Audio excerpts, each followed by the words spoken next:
The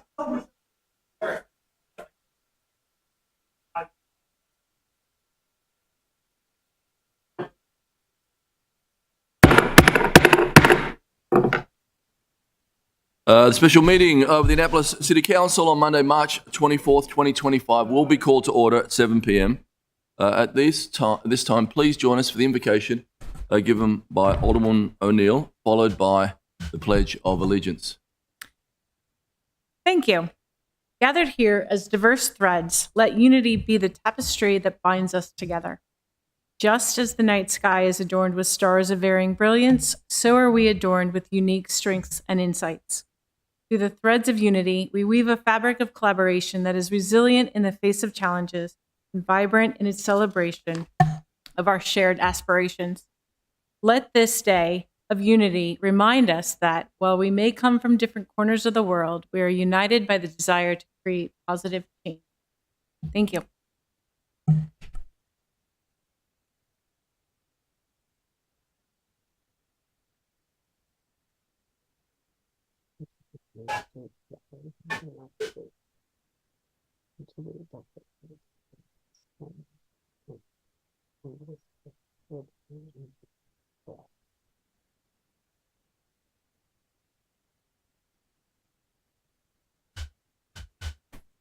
Madam City Clerk, please call the roll.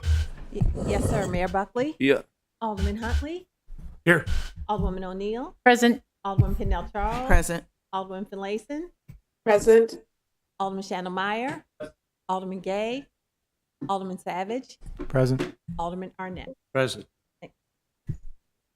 You, Mr. City Attorney, please present the first on the agenda. Yes, sir. The first item on the agenda is approval of the agenda. Entertain a motion to approve the agenda to add ID 88-25 City Council citation for Betty and Bose and R 1825. I was just there on the weekend. We love you guys. And R 1825 Residential Maritime Task Force members on first reader, and to remove O 425 City Citation Process and Appeals and O 325 Clarification on Parking and Impounding. Could I get a motion on that, please? Second. Thank you. All those in favour say aye. Aye. Opposed? Thank you. Mr. City Attorney, please present the next on the agenda. Yes, sir. Next item on the agenda is ceremonial item, City Council Citation ID 5225, Miriam Stansisic. All right. So Miriam, one of my favourite people at the Naval Academy and a great friend and partner to the city. We are honoured to give you this citation. If you could just come up.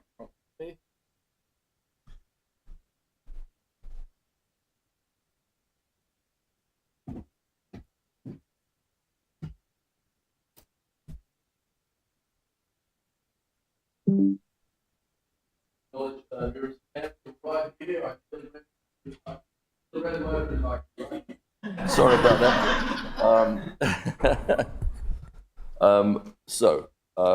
On behalf of the residents of the City of Annapolis, we're pleased to confer upon you this City Council citation in recognition of your exceptional efforts to collaborate and activate a meaningful partnership between the City of Annapolis and the United States Naval Academy. While the City and the Naval Academy have been neighbours for hundreds of years, our partnership has never been stronger. You have helped inform and communicate USNA activities to city residents. You've been proactive with midshipmen action groups, downtown Annapolis partnerships, and numerous civic, educational, and community groups. We all know that midshipmen come to Annapolis seeking a career of service. For midshipmen, that service begins on the ground in Annapolis with neighbours in need, for tutoring sessions with elementary school students, to shoveling sidewalks for senior citizens, and everything in between. You have worked to make Annapolis a better place. We thank you for your 20 years of service to our nation and wish you the best of luck in your retirement. Congratulations. Thank you.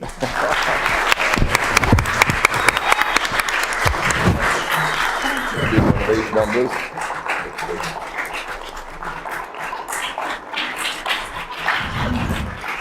Am I going to get my family? Yeah, we're doing, that's Mitchell's trying to get.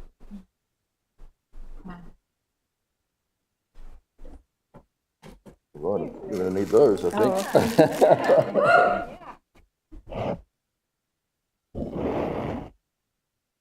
Thank you so Thank you. Would you like to say a few words? We'd love you to if you'd like. Oh, I wasn't prepared, but yes.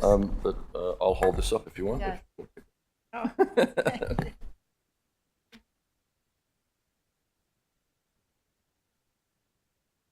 Can't hear.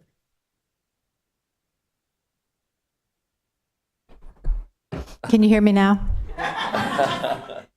Thank you, everyone. It's been the honor of a lifetime to work at the Naval Academy with our midshipmen, with exceptional community partners, with local, state, and federal government counterparts, absolutely, across the nation, here in Annapolis.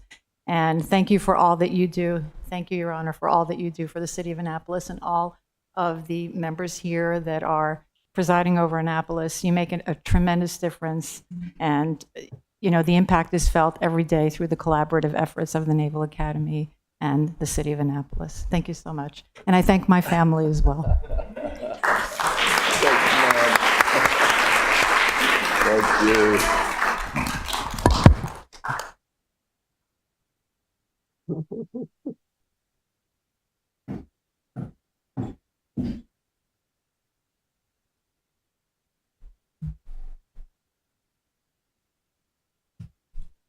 Mr. City Attorney, next one, please. Yes, sir. Ceremonial item, City Council Citation ID 3025, Charting Careers.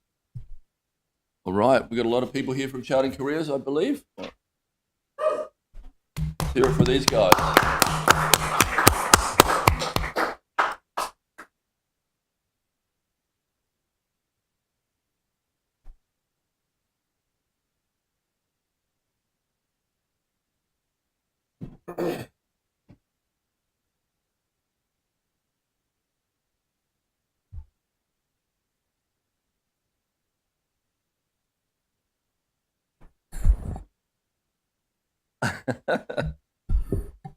All set? Yes. Thank you. So on behalf of the Annapolis City Council and the residents of our city, we proudly express our gratitude for your commitment to inspiring youth to discover their potential, achieve their goals, and thrive through transformative mentoring, inspiration, and advocacy for equity. That was a mouthful. Sorry. We are honored to present the City Council citation in recognition of your successful completion of the mentoring program organized by Charting Careers. This impactful initiative equips young people with the tools and resources needed to realize their dreams and build a brighter future. Your dedication to this program not only enriches our youth, but also strengthens the fabric of our community. The positive ripple effect of your hard work and perseverance will undoubtedly leave a lasting legacy. Congratulations to you, your achievements, and thank you for your contributions to our community. We really appreciate you guys. Thank you so much. Now, I've got a bunch, yeah. So I'm not sure. Who's here and who's Yeah, not, so I'll just... do you want to hand them out here? Yeah, okay, great. All right. Let's get a group photo then. Yeah. Or, is she here? Okay. So I'll give this to you then.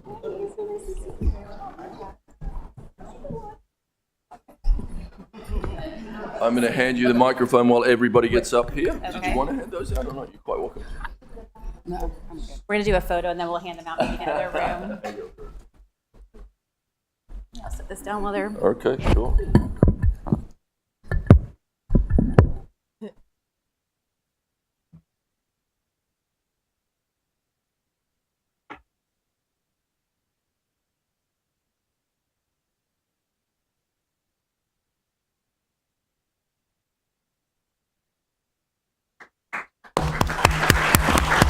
Thank you. I'll say something.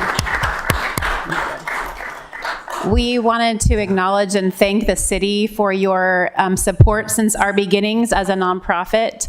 And I liked the thread that was connected about the thread. And I wanted to thank our mentors and volunteers who truly are helping knit each of those pieces together through those mentoring relationships. So thank you, everybody.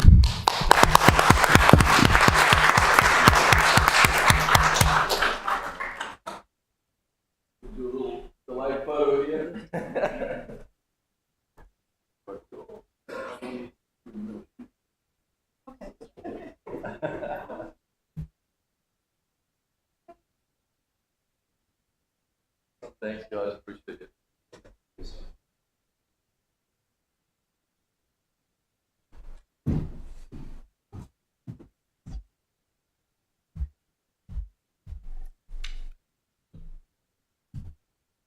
Right, Mr. City Attorney, next on the agenda. Yes, sir. The next item is proclamation ID 4225, recognizing Anne Arundel County Public Library for National Library Week, April 6th to the 12th, 2025.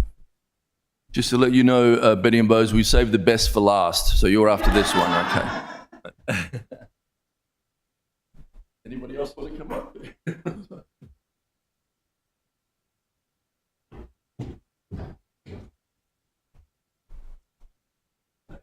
So much. Cool.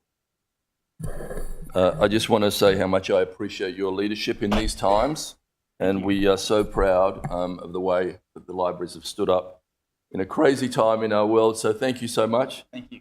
So we have this proclamation for you. Whereas libraries are essential institutions that foster education, a lifelong learning, community engagement by providing free access to books, digital resources, programs for all residents. And whereas libraries serve as trusted spaces for exploration, creativity, discovery, supporting students, job seekers, entrepreneurs, and lifelong learners alike. And whereas librarians and library workers play a vital role in connecting individuals with knowledge, technology, cultural enrichment, ensuring that everyone has the opportunity to thrive. And whereas the Anne Arundel County Public Library System and its dedicated staff continually adapt to meet the changing needs of our community, offering innovative services, literacy initiatives, and programs that promote civic engagement. Whereas the National Library Week, observed annually in April, highlights the viable, valuable contribution of libraries and encourages all residents to take advantage of the resources and opportunities that you provide. We are honoured that you're here, and we're honoured to give you this City Council citation. Thank you. Thank you so much. Thank you.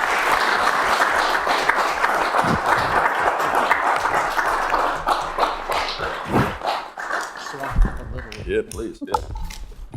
So I have a 20-page speech to read. Guys will be out of here. I'm a librarian, you know. Our library, first of all, thank you all very much for this honor. Our library, our official legal name is the Public Library Association of Annapolis and Anne Arundel County Incorporated. So we have Annapolis in the name of our organization. We also had our very first library in 1921 was right in this building, and someday maybe somebody can tell me where that was. I'd love to see it. On behalf of the Board of Trustees, staff, and customers of Anne Arundel County Public Library, I am honored to accept this citation recognizing National Library Week.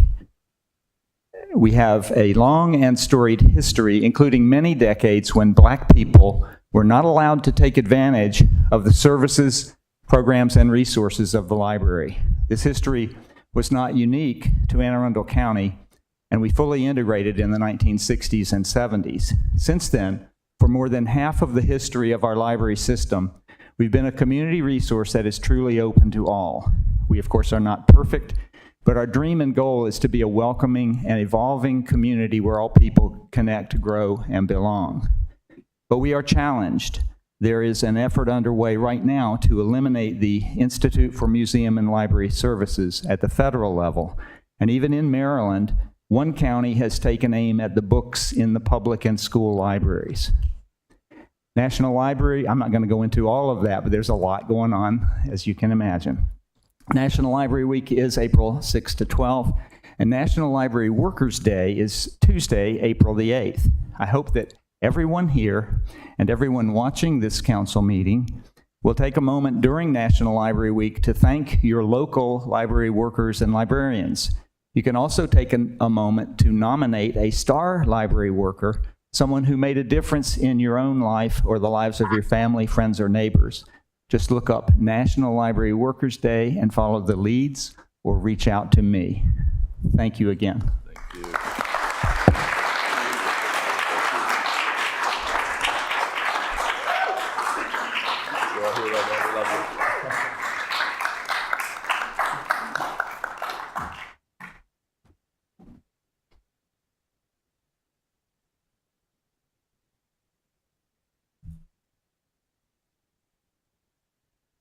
Mr. City Attorney, please present the next one on the agenda.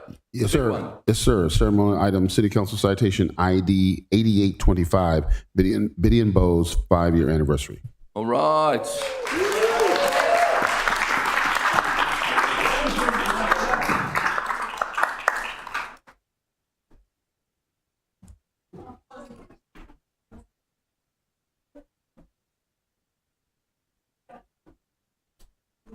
Harry's going to read this Oh, sure. for you. There you go, Harry. Thank you. Thank you guys all so much. Thank you all so much for being here. Is it going to be some dancing? I hope this is as much fun as the party I went to. Yeah, the anniversary party had a lot of dancing. It's a lot of fun. So this city council citation on behalf of the residents of the city of Annapolis, we're pleased to present this citation to honor Biddy and Bowes on the occasion of your 5-year anniversary.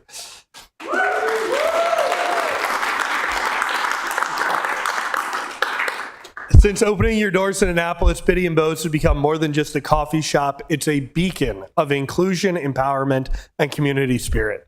Founded with the mission of creating meaningful employment opportunities for individuals with disabilities, your remarkable establishment has fostered a welcoming space where every person is valued and celebrated. Over the past 5 years, Biddy and Bowes has enriched not just so many lives, but our entire city by serving exceptional coffee and exemplifying the power of diversity and acceptance. Through your dedication to fostering a more inclusive workforce, you've inspired countless individuals and strengthened the fabric of our community. We extend our heartfelt appreciation for your commitment to making a difference. We celebrate this milestone with you, and we look very much forward to many more years of success. Thank you all.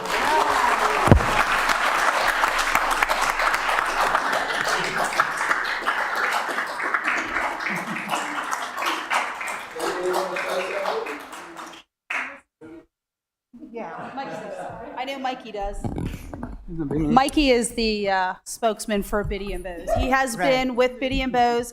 Actually, Michael, Brian, Heather, Ashley, Olivia, and Robin, and Max have all been here for 5 years since we opened. Kevin, 4 years. So it's the strongest staff around. Michael has a few words to say.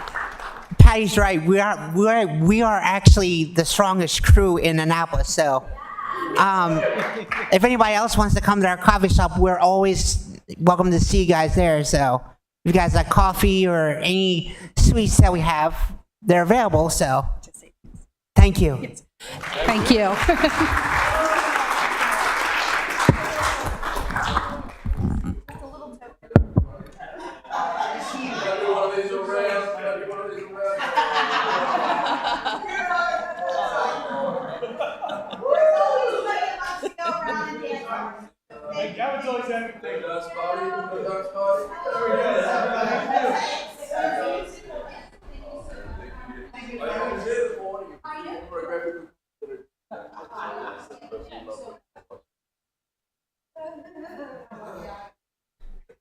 See you guys. See ya.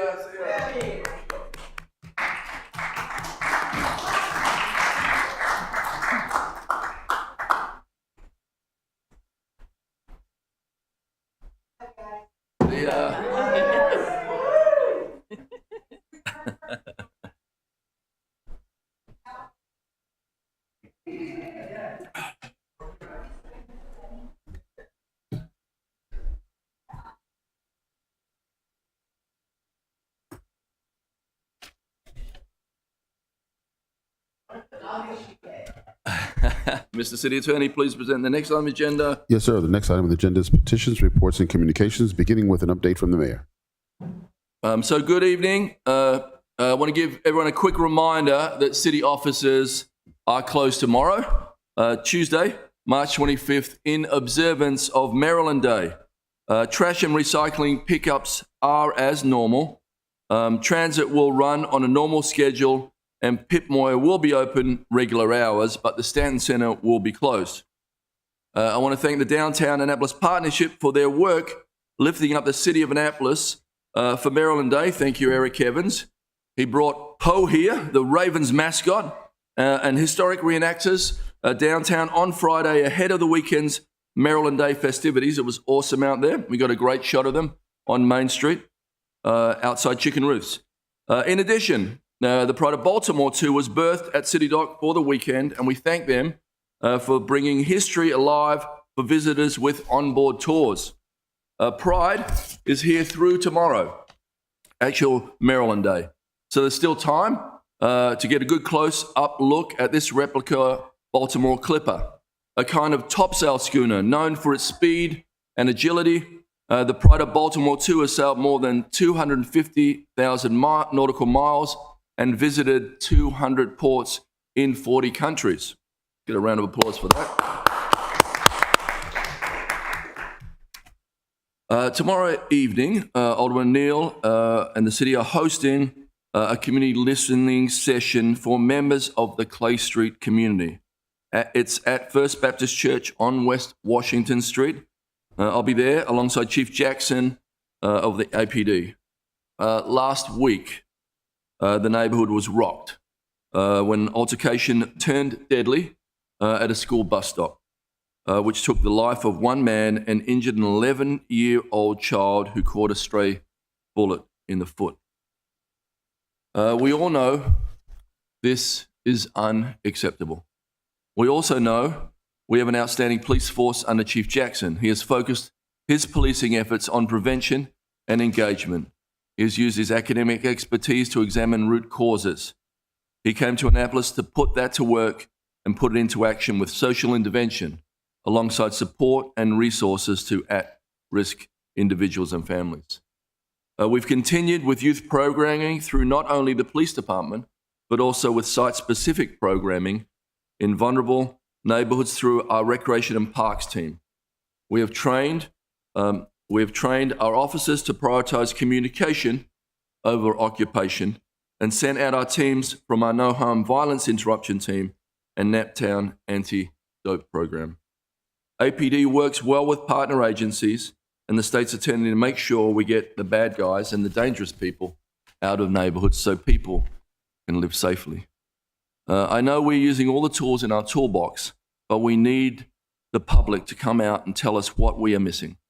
This kind of gun violence and the complete disregard for the presence and proximity of elementary school children is a kind of dysfunction a neighborhood cannot and should not have to tolerate. We invite members of the Clay Street community to come out and join us at this listening session. In order to maximize turnout, Annapolis Police will provide childcare and refreshments. On Thursday, the city will unveil 2 e-buses at an event at Pitmoyer Rec Centre. These are new all-electric buses that will replace our 2 diesel buses that have reached the end of their service life. The event will begin at 1 p.m. with a short program of speakers, followed by a showcase of all our e-vehicle fleet offerings. The 22-passenger e-bus will offer free rides so that people can experience a very quiet and very smooth ride, like we experienced in Sweden. Our 6-seater gem carts, better known as 10-minute trolleys, that provide weekend services between downtown garages and State Circle and Maryland Ave, and in Eastport between the shopping centre and numbered streets will be there. Bird and e-bike scooters will be available for demonstration rides, and additional e-vehicles from our fleet. I want to thank our Department of Transportation team under the leadership of Director Marcus Moore for ensuring that we are working smarter to meet the needs of our transit riding public while keeping our eye on sustainability and future operating costs, which are greatly reduced with electric vehicles.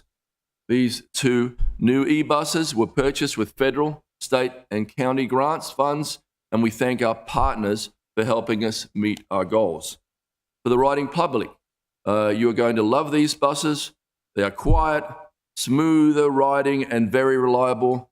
Lastly, these investments provide taxpayer savings on fuel, maintenance, and especially over time. These investments keep our city moving forward, whether you're commuting to work, heading to school, or just getting around town. The new e-buses are here to serve you. Efficiently, affordable, affordably and reliably. We're proud to make Annapolis a leader in transit innovation, and we hope to see you at the event on Thursday. That's at 1 p.m. at the Pip Moyer Rec Center, which will lead us into Thursday evening and the start of the Annapolis Film Festival, one of my favorites and my wife's favorites, which will run through Sunday. The feature presentation on opening night will be The Ballad of Wallace Island, a British film that will be officially released on March 28th, but you can see it on March 27th at Maryland Hall. Then we'll have scores of movies at 6 locations. These locations are Asbury United Methodist Church, the Graduate Hotel, Maryland Hall Bowen Theatre, Maryland Hall Main Theatre, Rams Head, and St. John's College. Makes for an amazing walkable film festival. You can get food in between films and really enjoy the city the way you should enjoy it on foot. There will be feature films, short documentaries, panels, and talks, and so much more to do. Buy festival passes to get into multiple films and events, or purchase individual tickets for around what you'd regularly pay to see a movie in the theatre. By participating in the festival, you are building community, boosting the Annapolis economy, and helping festival organizers draw filmmakers, industry professionals, and film enthusiasts by contributing to the success of our annual event. We will see you at the movies. Our special events coordinator, Felicia Nolan, has informed me that sign-ups are open for both the Memorial Day and Independence Day parades. If your civic group, business, or organization is interested, please send an email to specialevents@annapolis.gov. That is specialevents@annapolis.gov. Out of respect for the solemn nature of the Memorial Day parade, we kindly ask that it remain free from political campaigning, candidates, and political endorsements. This is a time for us to thank families whose sons and daughters have made the ultimate sacrifice for the freedom we all enjoy. So thank you. Please sign up for the parades. Speaking of parades, the annual Dr. Martin Luther King Jr. Parade will take place on Saturday, April 12th, with a festival immediately following at People's Park. Parade organizers have opted for a slightly different route this year. The parade will begin at Amos Garrett Boulevard and West Street, then continue down West Street, go clockwise around Church Circle to the Northwest Street, to Calvert Street, to the park, where the parade will conclude and the festival will begin.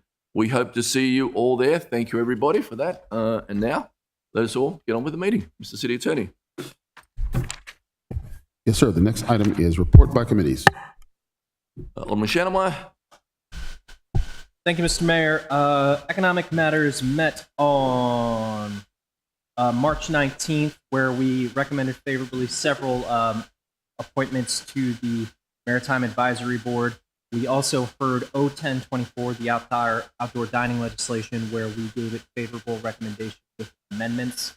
And then in something we are very excited to announce, around 2 years ago, we had tried to make a $50,000 investment into our Maritime Trades Apprenticeship Program, along with Anne Arundel County Workforce Development. That has slowly but surely worked its way through the process and is now finally through with our economic development team. And we are looking forward to getting Annapolitans involved with our maritime industry, getting good paying jobs, and getting our businesses well qualified. Thank you. Alderwoman O'Neill. Thank you very much. The Transportation Committee met on March the 12th, and we discussed an appointment to the Transportation Board, which we postponed because that person was not able to attend that day. We also had a lengthy discussion on the speed monitoring cameras. We recommended that favorably to the council, and we had general discussion about parking in our garages and our streets, and are looking for some more information coming soon from our parking contractors about some updates that we've been asking for. And we also had a conversation about the multi-use path and an update from Eric Lushinsky. It was a very productive meeting. The next meeting is scheduled sometime in June. Sometime in April. Sorry, April 9th, 4 p.m. here in council chambers. Thank you. Alderman Pindell Charles. Thank you, Mr. Mayor. The Public Safety Standing Committee met on March the 3rd. At that time, we had 3 sets of general discussions from the Office of Emergency Management update due to some staffing challenges for OEM. As best I could, I answered the questions that were presented.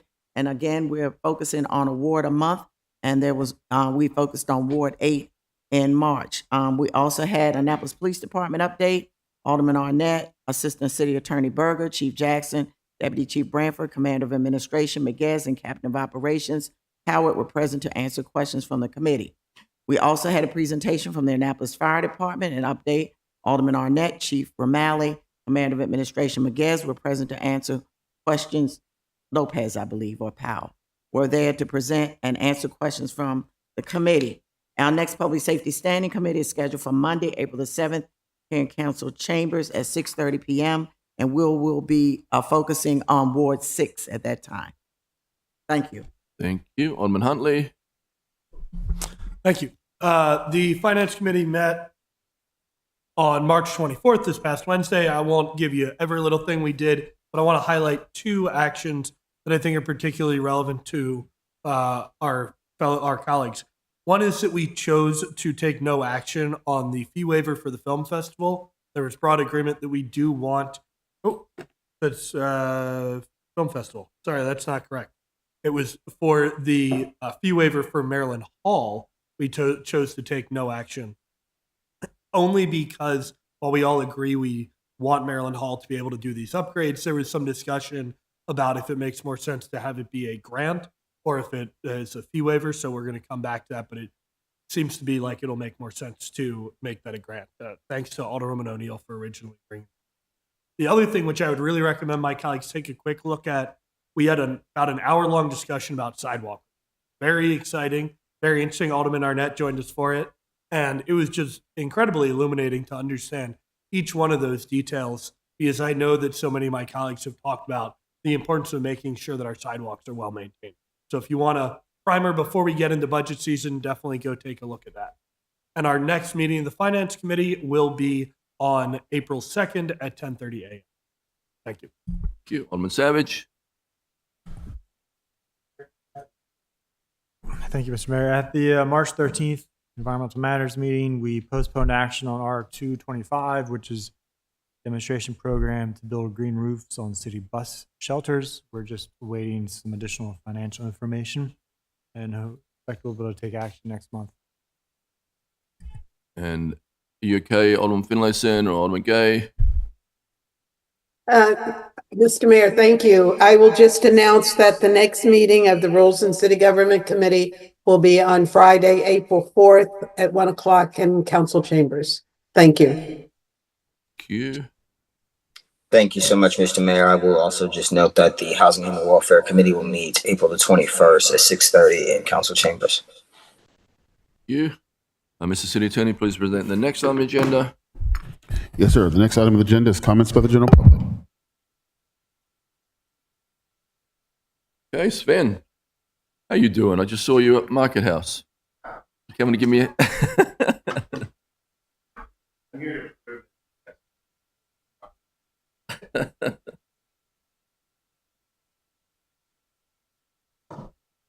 Let's see. Okay, then. Is this your first time?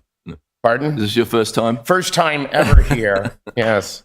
About 6 months ago, I came, and I've been coming on and off for the last few years because we have a pump system that you guys installed that worked wonderfully, and I'm going to bring that up again. It still doesn't work, and we're lacking one part, evidently, and I have offered my services. I will travel to Europe. I will travel to Africa. I will travel to Australia. I will travel anywhere to find that part, and I'll pay for the trip, and I'll pay for the part. I have been promised a half a dozen meetings, none of which have ever occurred, to discuss the matter, to find out what can be done to correct it. We're going to get into this season again, and of course, my store will flood again. I'm going to reiterate that 95% of the flooding that has taken place in the last year on the city dock was preventable by these pumps. Geez, that wasn't 3 minutes, was it? That's not you. Oh. So I need to talk a little faster. So what we're going to do, I'm going to bring that up again. I don't quite understand. And if someone could just, I don't know, give me an answer as to why it can't be done, as to why it isn't being done, and why we still suffer the same problems. I'd also like to bring up a couple other things that we brought up before. One that I haven't brought up before, the Harbor Master building is now closed. And I wonder if you guys know or could explain exactly why that's been done at this time, because we have a lot of people that are very irate about not having a place to relieve themselves. And I'm wondering what the thinking was behind that, why that needs to be closed at this time, and if you're aware of the hardship that that causes. The other hardship that I've spoken on before is down during COVID, the city in its infinite wisdom, and I'm not going to question it, although it was never used, took the whole side of that island parking and made it parking for our delivery vehicles. No one ever used it. But the city has used it quite well, and to the detriment of our businesses. You see, people park there because the signage is confusing. And I've had people from City Hall come down there and look at it and actually witness the people being written tickets as they park there. The person in the little parking enforcement car behind the Harbor Master building waits for it to all fill up. And by golly, when it's full, that's when you come out and the people have gone and they get a $50 introductory welcome. And I get people that come in my store and they say, Mr. Storm, I will never return because we can't afford a $58 for two of us to go and get dessert at your store for $58. We have requested for this to be removed. It is not used, has never been used, and we don't understand why it's still there. And I'll finish with this. I just got back from Spain visiting my youngest daughter who's getting her master's degree there and teaches English as well as Spanish, believe it or not. And I had a wonderful time. We went to historic places in Madrid. We stayed in Alcalá de Henares. We stayed in Segovia. And what I would like to do is to see if in the near future we can raise the bar downtown. Because not once in all those places I didn't even see a cigarette butt on the ground. And over 20% of the population there smokes. There's a lot of smoking, but there's neat ashtrays. Their trash cans don't stink. They're not overflowing on the street. There's no, or if there is, I don't see it when I get up at sunup to do my run in the morning. There's no vomit on the sidewalks. Everything is clean. Everything is spotless. And it's wonderful. They repair the bricks that are missing. They're immediately taken care of. The cobblestones are replaced. They have it off. They have the workers there, and it's all done. And everything is kept in good repair. I would love to see that in our town. As a business person down there for 49 years, seen a lot of different things, a lot of different changes, but I know that we can raise the bar. Perhaps this time the squeaky wheel could get the grease. Thank you, Sven. Thank you. So we only have one person signed up to speak. Who would like to come forward and speak before we close? Public comments, going once, going twice. Thank you. Mr. City Attorney, please present the next item on the agenda. Yes, sir. The next item on the agenda is approval of the consent calendar. Did I get a motion to approve the consent calendar? So moved. Second. Thank you. Madam City Clerk, please call the roll. Yes, sir. Mayor Buckley? Aye. Alderman Arnett? Alderman Huntley? Aye. Alderwoman O'Neill? Aye. Alderwoman Kendall Charles? Aye. Alderwoman Finlayson? Aye. Alderman Shandell Meyer? Aye. Alderman Gay? Aye. Alderman Savage? Aye. Thank you. Mr. City Attorney, please present the next item on the agenda. The next item on the agenda is legislative actions, beginning with the first reader. First item is O1125, Arts and Public Places Commission update and revisions. Is there a motion to adopt O-11-25 on first reader? So moved. second. Thank you. All those in favour say aye. Aye. Aye. Opposed? Thank you. Could I refer that to the Finance Committee? Thank you. Mr. City Attorney, please present the next on the agenda. Yes, sir. The next item on the agenda is resolutions, beginning with R 1425, submission of grant application to the Maryland Transit Administration. Is there a motion to adopt R-14-25 on first reader? So moved. Second. Thank you. All those in favour say aye. Aye. Opposed? Thank you. We need a motion to suspend the rules, I think, on this one. So moved. Second. Suspend the rules to pass it fully on. On second reader, yep. Yeah. Shouldn't we do it on first reader first? Mm, You did. we did pass it on first reader, yeah.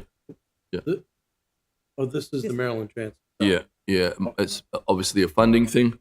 So can I get a vote on that to suspend the rules? All those in favour say aye. Aye. Opposed? Unanimous. Is there a motion to adopt R-1425 on second reader? Second. Okay. All those in favour say aye. Aye. Opposed? We could do a roll call. Mayor Buckley, Aye. Alderman Arnett, Alderman Huntley, Aye. Alderwoman O'Neill, Aye. Alderman Kendall Charles, Aye. Alderman Finlayson, Aye. Alderman Chandlemeyer, Aye. Alderman Gay, Aye. Alderman Savage. Aye. Thank you. Mr. City Attorney, please present the next on the agenda. Yes, sir. The next item on the agenda is resolution R 1525, Friendship City relationship with Frankston, Australia. All right. Thank you for humouring me on this. Is there a motion to adopt R-15-25 on first reader? So moved. So moved. Second. Thank Wait. you. All those in favour say aye. Aye. Aye. Opposed? Thank you. Mr. City Attorney, please present the next on the agenda. Yes, sir. The next item on the agenda is resolution R 1625, Director of Central Services, Matthew H. Flinner. All right. Lots of people excited about this. Can I get a motion on R-16-25 on first reader? So moved. Second. All those in favour say aye. Aye. Opposed?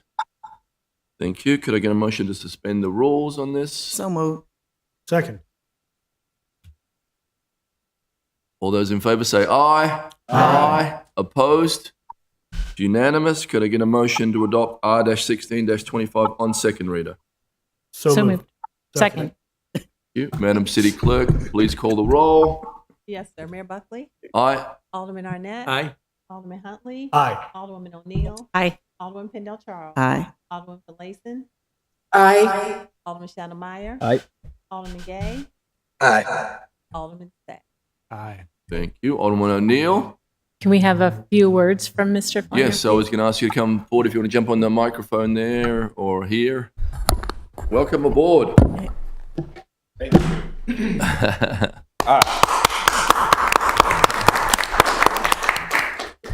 Thank you. I would like to sincerely thank the aldermen, alderwomen, Mayor Buckley, City Manager Malinoff. I'm deeply humbled to serve in the Director of Central Services role. I'm really looking forward to serving the people of Annapolis, doing great things with all of you together and bringing great things to the city. On a slightly lighter note, one of my first order of business is I'm going to make T-shirts that say I survived a bike ride with the mayor my first day. And secondly, I would like to say hi to my mom and dad in St. Louis, Missouri, and all my family back there. Cool. Thank you so much. Thank you. Alderman Pendle Charles. Thank you, Mr. Mayor. Mr. Fleming, I'm so very sorry. I apologize for missing our meeting, but the main thing is you're here. Thank you so much. Thank you. Thank you all. Alderman Huntley.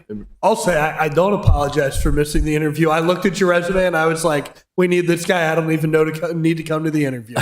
So we're very excited to have you, and especially your focus on sustainable change and transformation. I'm really excited to see what you do. Thank you. And want to thank Director City Manager Malinoff for this initiative. I think it's going to be a huge game changer for us. Thank you so much. Thank you. Okay, Mr. City Attorney, please present the next item agenda. Yes, sir. The next item on the agenda is R 1825, Residential Marine Task Force members. So move. Second. Yeah. I think we have second. We have Alderman Arnett and I had an amendment to add Mr. Bill Borwagen. It's just on first reader, right? Yeah. Okay. Huh? Sorry. Go ahead. So you want to add on first reader? Yeah, we're done. I figured we were going to suspend the rules and pass this. That's why. But if we're just doing it on first reader, we don't. I do want to. I don't have it on a suspend the rules unless. No. Yeah. Okay. Yeah. Never mind. Not You saying you want can't. Nobody told me if you to? were. Yeah. You can. But we got to adopt it on first. So let's Pass it.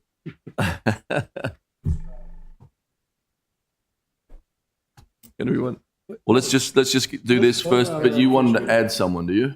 Because we've had to take a lot of people off. So yeah. Never mind. Forget I mentioned it. Right. So Mr. Voted on it first reader. on first reader, all those in favour say aye. Aye. Opposed? Thank you. Did you? Mr. Mayor, I'd like to move to suspend the rules. This is taking a while to get going, and their first report is due in April. So we ought to get them formed. So I Okay. move to suspend the rules. Okay, this has to be unanimous. All those in favour of suspending the rules. Before that, Alderman Gay has his hand up. Thank you so much, and I'm going to support it. I just does the timeline still make sense for us to take legislative action on the items recommended from the task force? That's my only question. Alderman Arnett. The timeline is what it is. They will have to be done by June. They should have started much sooner than this, but they'll come back to us if they need relief. Thank Okay, you. so- And just to be clear, the last date for legislative action is it October or is it June? The second meeting in October. Second meeting in October? Yeah. Right. Okay, all those in favour of suspending the rules say aye. Aye. Anyone opposed? Okay, you want to move it on Move second reader? R1825 on second reader. Okay, we'll get a second. And Alderman Savage. Just as far as if there are other people who want to be on this, I think we should just make it known that they're still welcome to attend these meetings, and I do hope that the task force allows for public comment. They're supposed to. Yeah, so there should be ample opportunity for discussion. Thank you. Alderman Shannemeyer. Thanks, Mayor. Public comment and participation is good, but we had a set membership number for a reason. Add more people is going to be. There is something to be said about too many cooks in the kitchen, boiling broth. The members were picked for a reason. So I think we should stick with that. I'm excited to see what you get done. Madam City Clerk, please call the roll. Yes, sir. Mayor Buckley? Aye. Alderman Arnett? Aye. Alderman Huntley? Aye. Alderman Steele? Aye. Alderman Pendleton? Aye. Alderman Delason? Aye. Alderman Shannemeyer? Point of order, is this for the amendment or is this for the legislation? Second reading. Second reading. Aye. Alderman Gay? Aye. Alderman Sad? Aye. Thank Thank you. Mr. City Attorney, please present the next on the agenda. Yes, sir. The next item on the agenda is second readers under legislative actions, beginning with resolutions. Resolution R3824, condemnation and possession of real property at 245 West Street. Is there a motion to adopt R3824, which I believe has a contract on it, but Alderman Huntley probably knows more than I do. Yeah, Motion, please. Yeah, we need a motion. Yeah. And a second. Okay, so I'll just provide an update. I sent everyone an email about this late today, so understandable if you didn't see it before the council meeting. But there is not just an agreement, there is a completed contract that is out for signatures. I spoke with the folks about this today, and they spent literally all day today on negotiating that. And so my recommendation at this point is that I do feel comfortable removing this, taking no action on it is what I recommend, so that we could come back to it in the future, but it would go off of our agenda. We're not voting it down. I'm seeing a lot of hands to make me think perhaps I have suggested the wrong point of procedure. But at the end of the day, what I'm suggesting here is I think we have a very clear example or very clear sign that this is at agreement, and suggest that the city council take no action on it, or the appropriate suggestion Alderman Arnett is about to make. And there is a homeless person living in the gas station right now. There'll probably Alderman be a lot more. Arnett, followed by Alderman Savage. Yeah. I'm delighted to hear we're making progress, but I would suggest we postpone for 2 council meetings just to make sure it happens. And that might actually incent the group to make sure that there's so postpone action on this for 2 council. Second. Second meeting. Pardon me? Second meeting. Need a second. Okay, so you need a motion and a second on that? Yeah. You Second. have a second. He needs Yeah. a second. Okay. You have a second? Mhm. Who called the second? Me. Second. Okay. And did you want to say anything else, Alderman Savage? I think it's prudent to postpone, Okay. So or at the least, I see your hand up, Alderman Gay, sorry. Okay, Alderman Gay, then Alderman Shannemeyer. Thank you, and no problem, Mr. Mayor, I appreciate it. I am in favor of the postponement. I also would note that the council still has prerogative under the guidance given to us by the Office of Law. And respectfully, Latera, maybe I should have mentioned, I'm sorry, respectfully, the property management or development company, if you look at what is proposed and what they currently have in the works in Annapolis and Anne Arundel County, a starting townhouse is at $900,000, and their rental units are at about 2,200 for a 1-bedroom. Just want to put that out there. The council's prerogative was affordable housing. Thank you. Alderman Shannemeyer. Thank you, Mr. Mayor. So my question on, I guess, the time frame of postponement. How long does a sale, does anyone have an idea of how long of a sale of like this size usually takes to be finalized? Is 2 meetings long enough? I suppose that might be a moot point. You know, stick again if it's still in the works. We don't know that. Can I, Mr. Mayor? Alderman Huntley. Yeah. So the information that I have is that the letter that I forwarded to you all is that we're at the point where the agreement is finalized. There's not back and forth still happening. It is a matter of putting 3 signatures on there, and that just wasn't quite able to happen before 7:00 today. So I would not worry too much about that, Alderman Shannemeyer. I think the hard work, the hard work of negotiating the sale, as I understand it, has been done. Obviously, there's still a lot before you get to shovels in ground. And then just to Alderman Gay's point, I completely respect what you're saying and recognize that it certainly is the council's prerogative to condemn the property. As I expressed at our Housing and Welfare Committee meeting about this, I have concerns about the council taking on liability or the city rather taking on liability for potential environmental remediation. And that's why it's not my preferred path, but it is one we could still take. Mr. Mayor, if I could, thank you so much. I would also ask, I wonder if this would trigger the MPDU code. This development group already has a string of similar properties. And I think once you hit 10, you have to incorporate MPDU units. Is that not correct? That's right. Yeah. Over 10. Yeah. I would hope that they would abide by the city code. Thank you. Thank you. Alderman Shannemeyer. To speak to my colleague's point, I believe that's per development, not total property.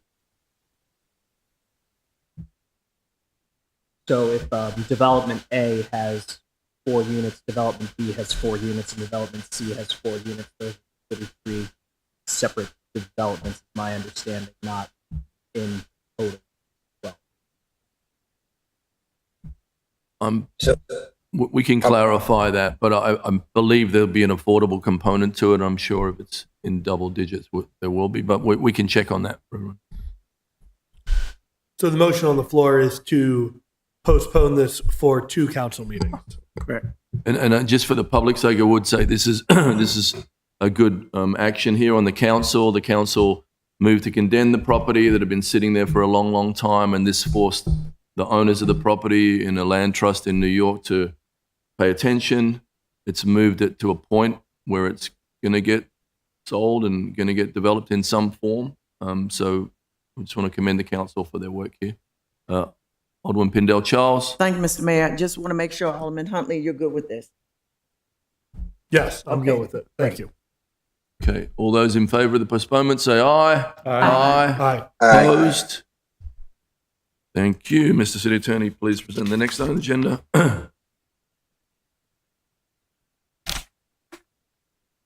Yes, sir. The next item on the agenda is R5324, FY 2025 changes to executive pay ranges. I could I get a motion on R53-24. So move. Second. Okay. And is that a movement still thing? Yes, Mr. Mayor, I'm offering an amendment to the 2 of the levels of the pay. This is pursuant to the discussion we had at Thursday's work session. So I move the amendment number 1. Second, please. Second. Can you talk us through it, please, Alderman Arnett? Yes, the principle for establishing this executive pay level, there's several, but the 2 most prominent, I believe, are that it gives the administration the flexibility to hire people at different levels, hopefully somewhere in the middle of the level, but if needs be, very desirable, they could go to the top of the range, which is $240,000 in the 2 categories we're talking about. The other benefit of having this is that presumably we have people in mid-range or lower range, gives them headroom to perform and get promotions. I think that gives them an incentive to stay. For me, the jump, because right now, the average salary for most of our department heads tops out at 180, going to a top of 140 seems like a pretty significant jump. I would further offer that this is something that is essentially the pay range for now. We have the opportunity in the city budget each year to make changes to this. So I'm offering this, I offered it at the end of the work session as a amendment to sort of pull back a little bit on the size of the increase. I would note that in committee, one committee voted to not support this resolution at all. Another committee, having a member of the first committee that voted no, voted yes. So clearly there's some angst on the council in figuring out what to do with this. Can you summarize it for us? The angst? The phase in.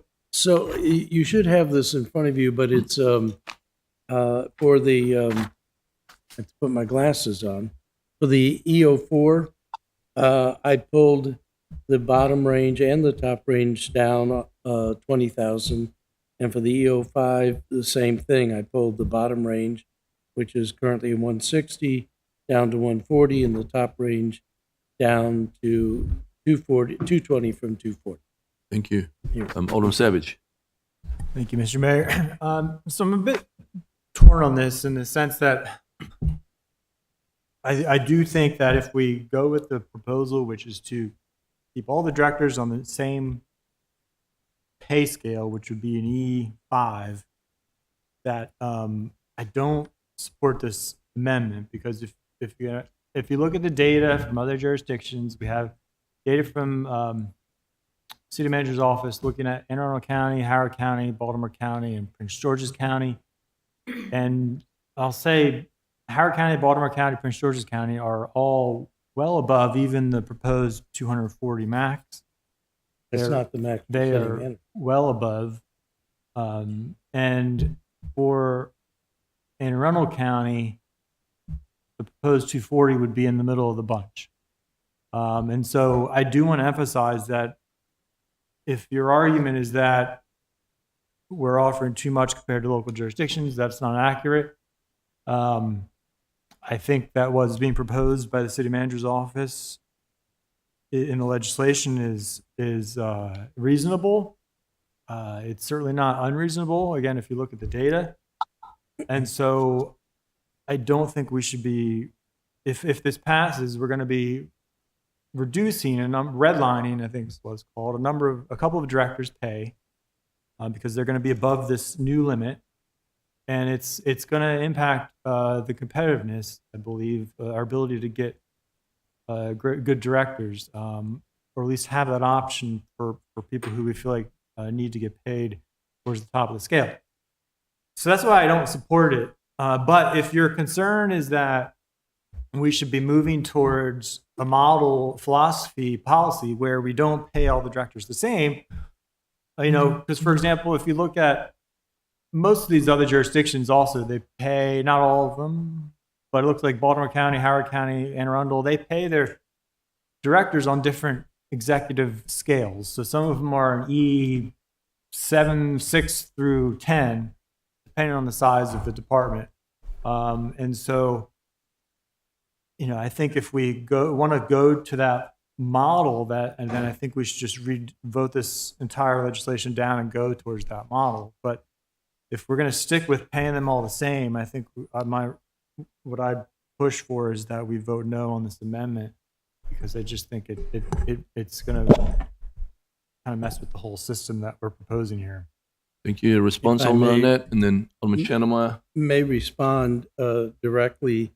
When you look at Anne Arundel County, for most of them, their range is around 118 to 220. The exceptions are DPW finance director.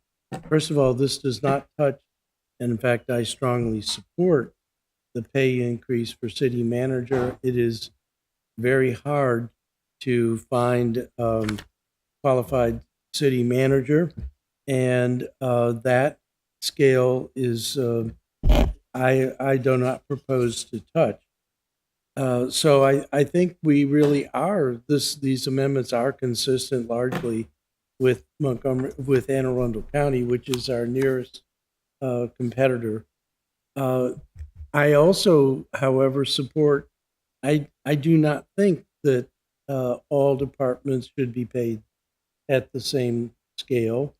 But this range allows departments that are maybe less demanding, or there's a bigger pool of people to hire at the lower range. It's been my observation in the city hiring that we tend almost universally to hire at the top of the scale, which obviates the two important accomplishments from doing this range, which is that you can hire people and give them headroom to move up and to reward good performance. And when you hire at the top of the range, then you really don't have any of the benefits of having a range. As far as the discussion about how to deal with different pay for different department heads, I don't think this scale speaks to that directly. Everyone has a range. Every one of the department heads in the E5 are going from 160 to 240. How the next administration, or this administration for its last 6 months, chooses to deal with that is somewhat an internal administrative matter, not a policy matter. If someone would like to put forward an amendment saying that we have different policies for different departments. I think I know one quadrant where there would be some strong resistance, and I'm looking at the television screen right now, but that's different than what I'm proposing. I'm just proposing to pull back somewhat from the big jump. You, Alderman Shannemeyer, then Alderman Gay. Thank you, Mr. Mayor. I share my colleague Alderman Savage's concerns with this amendment, where I appreciate what it is trying to do with trying to address the issue of hiring directors at the top of the pay scale. I don't see that as a major issue. I think sometimes when you have a very qualified person coming in, you need to entice them with the top of that pay scale, because we're competing with a lot of other jurisdictions for some of the best talent in the country that draw to us. But my major concern with this legislation comes down to the paying department heads the same level for wildly different department sizes and responsibilities. I know there's been some concerns like, oh, well, Anne Arundel County does this and Bowie does that. Apples, oranges, bananas. These tasks have different. I know I'm throwing a lot of fruit out there. I haven't even gotten to kiwis. These departments have different responsibilities, different amounts of department heads. Sometimes they do more, sometimes they do less, sometimes they just do entirely different aspects. So these things don't exactly line up neatly. But we can compare internal departments and responsibilities to each other. And that, I think, comes down to my major concern with this legislation. So while I appreciate what this is trying to do, it doesn't exactly address my major fear. I think it just muddies the waters up a little bit. So that's where I'm going to be coming from when I go out against this. You, Alderman Gay. Thank you, Mr. Mayor. I want to support Alderman Arnett's amendment, and we discussed this at the work session. But I am concerned about what I just heard from my colleague from Ward 7, and that if we accept the amendment, it'll impact current employees. And I don't think that's my intention or the Alderman's intention. But what I will say is that I do think it is necessary. I am worried about our bottom line. Like, I think we have a fantastic finance director, and well, now Ms. Moran and previously Ms. Dickinson. So I trust that the city is stable when it comes to financing. But I am concerned that if we just continue to allow for, staff costs to balloon, it'll have a severe impact on the city in the long term. And so I think I'm going to support the amendment if I can be assured that it will not have drastic impacts on the current staff. And if the HR director believes it will, because when we looked at the staff report that had the attachment from last time, look at the county, our best friend and neighbor, our closest ally, and how they pay their staff and how their directors and how we pay our directors. I don't think that we need to pay staff based off of department size, but I do think that we could take a look at them and say, well, if the county with a $1 billion budget isn't, going all out at $200,000 a director, then maybe the city should be doing that. Thank you. Alderman Huntley. Just as a point of information for something Alderman Gay raised, as of December, our chief of police was making just over $210,000, are the numbers I have in front of me. So if we cap this E5 at $220,000, and then I think these goals were meant to last for 4 years, or 5 years was, I think, the idea. So we would likely run up into a situation where the chief of police ends up either not being able to get COLAs because it would start topping out there. But all that said, I think I do still support the amendment. I think everything that's already been said about this is exactly why we need to split these into 3 different sub-bands, an E5A, E5B, and E5C, is so necessary. But all that said, if we're going to stick them all in one band, I'd rather have it be a little too low than be a little too high. So that's why I support the amendment. Thank you. Alderman Savage. Well, so I've now heard this from three of us, that at least three, that they want to move in a direction of having some difference in pay between even the directors, right? If that is the case, then again, I would recommend just voting no on this legislation, because then that'll send a clear message that we want an alternative from the city manager's office that reflects a pay scale, executive pay scale that has different designations for the A, B, C, or expanded out like the county has. But that is, I think, ultimately the policy decision of whether or not we want to have uniformity for all the directors or have it be based on either the number of staff in the department or the budget size. I don't know entirely what the rationale is from other jurisdictions as far as why they have differing pay scales for different directors. I don't know if city manager's office has information on that. But the other thing to look at, to compare, would be how much money that would save us. And I think we would need more time to be able to get that information from the city manager's office to see, because if part of the rationale is to save money, I think we need to know that information. Thank you. Alderman Gay, then Alderman Huntley. Thank you. Two quick things. Can current employees be grandfathered and in a way to this legislation that they will not be impacted? I'd also like to hear from the Director of Human Resources on what would happen under said circumstance that an employee is capped out. But again, I'm going back to the conversation that we had last week, a very, very good conversation in the work session. And I think what I like in this amendment is that it helps protect us with new employees. Because even the Director of HR had mentioned at the last meeting that, if, for example, if a director leaves at 190, we bring in the next person around the same exact pay scale because of competition, et cetera, and all of that. And I'm like, well, at what point does that stop? If somebody puts in 15 years, 20 years, and they leave at 210, do you bring the next person in at 215 for the purpose of being competitive? That is my concern.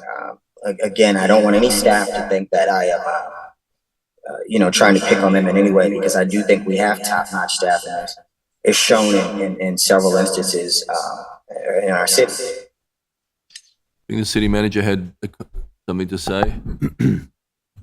Michael Malinoff, city manager.